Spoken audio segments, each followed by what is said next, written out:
శ్రీరాముని దయచేతను పద్యం పైకి చెప్పగలరు కదా చెప్పారు. లోపల మీరు దాన్ని వినండి ఒకసారి.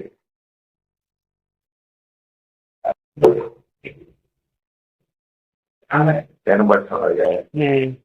అక్కడ ఆ శబ్దం స్వరపేట లేకుండా ఆడ ఎక్కడి నుంచి వచ్చి స్వరపేట ఉండేది గమ్మనం లేదు.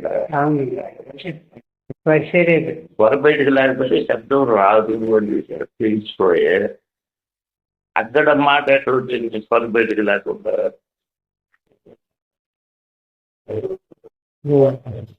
స్పష్టంగా ఇప్పుడు ఎట్లా చెప్పడుతుంది అక్కడ అనుకున్నది కదా. కాబట్టి స్వరపేటగా వింటే మాట్లాడేవాడు ఒకటి ఉన్నాడు, స్వరపేటకి లేకుండానే మాట్లాడేవాడు లోపల ఉన్నాడు.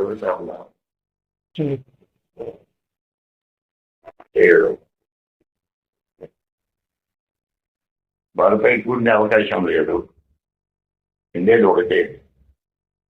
అక్కడ మాట వినబడుతున్నది, స్వరపేటకి లేకుండా నేను వినబడుతున్నది మాట. స్వరపేటకి లేకుండానే మాట్లాడేవాడు ఒకటి లోపల ఉంటాడు అని దానికి అర్థం. ఇక్కడ స్వరపేటకు ఉండేవాడు మాట్లాడితే ఇతరులకు వినబడుతున్నది, తనకు వినబడుతున్నది. అదే లోపల స్వరపేట లేని వాడు మాట్లాడుతుంటే తన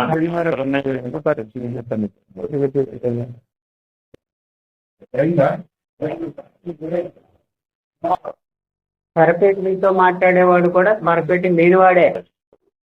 వాడే స్వర ఇక్కడ స్వరపేటగా సో మాట్లాడేవాడు కూడా మధ్యలో వచ్చాడు. యథావాత ఏం తెలియదంటే అసలు మాట్లాడేవాడు స్వరపేటగా ఉన్నా మాట్లాడేవాడు, లేకపోతే మాట్లాడేవాడు. స్వరపేట అనేది అతనికి అవసరం.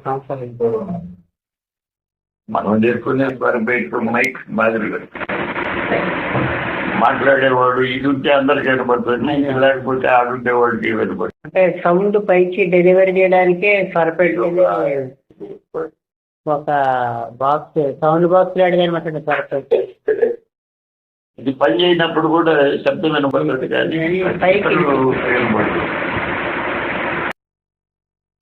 అదే పెద్ద పెద్ద మీటింగుల్లో పెద్ద ఉపన్యాసాలు చెప్పేటప్పుడు మాట్లాడుతూనే ఉంటాడు, ఎవరికి వినిపించినట్టు ఉంటుంది. వెంటనే కరెంట్ వచ్చిన వెంటనే శబ్దం అందరికీ వినిపిస్తూనే ఉంటుంది. అట్లా అనమాట. అది డెలివరీ చేస్తుంది అనమాట పైకి సౌండ్. మాట్లాడేవాడు జీవుడు, స్వరపేటకి లేకుండా లోపల మాట్లాడేవాడు దేవుడు.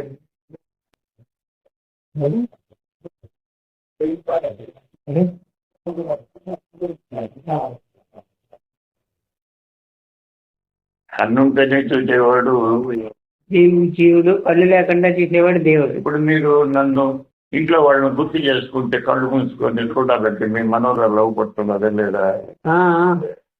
ఏ కంట్రీలో చూస్తుంటారు కదా. లోపల కళ్ళు లేదు కదా, లోపల చెయ్యి లేదు కదా, లోపల నోరు లేదు. దీనికి సంకల్పం అని లేకపోతే మానసిక దృశ్యం అని ఇట్లా ఏ పేర్లే పెట్టుకున్నాను. మనం మామూలుగా చూస్తున్నాం. కాబట్టి మీ లోపల మీరు స్వరపేటగా ఉపయోగించి అందరికి వినబడేటట్టు మాట్లాడగలుగుతుంది.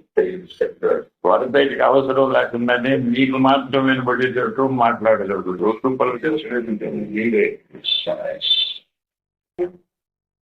పన్నుండి చూడగలిగేవాడు కానీ పన్ను లేక చూడగలిగేవాడు కానీ.